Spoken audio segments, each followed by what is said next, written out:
Hey, your car guy, Bill DeBoer over here at DeBoer's Auto. Want to make a quick video and talk to everybody today about brake lines and why they are important.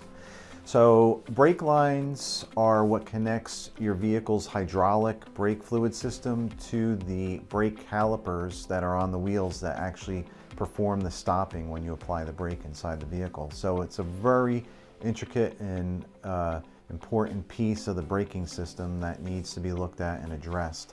Now, when we live up here in the Rust Belt where they're throwing down the brine on the road and all the salt that we deal with during the winter, that gets on these steel brake lines and they can corrode over time and then lead to a rupture in the system. And then once that happens, you'll experience a brake failure in the vehicle. So it's very important to have them looked at on a regular basis to make sure that they're not rusting to the point where they're going to rupture on you.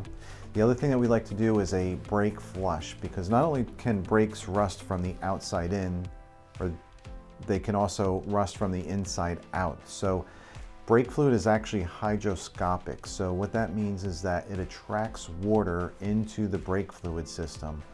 And that's why you see more and more manufacturers recommending even annual or biannual brake fluid system flush to get that fluid out, any moisture contents in there out, so that the brake lines don't rust from the inside out, if that makes sense. So very important, and it always happens at the worst possible time. Usually when people find out that they have a problem with their brake system is when they're in a panic stop situation, like they are coming up on something, they need to do a panic stop and they really press hard on that pedal.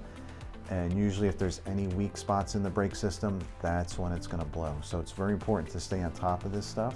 Make sure you do your brake flush maintenance, as well as have those brake lines inspected every year to make sure they're up to snuff. So for this and some other great tips, head on over to www.deboersauto.com to learn more there.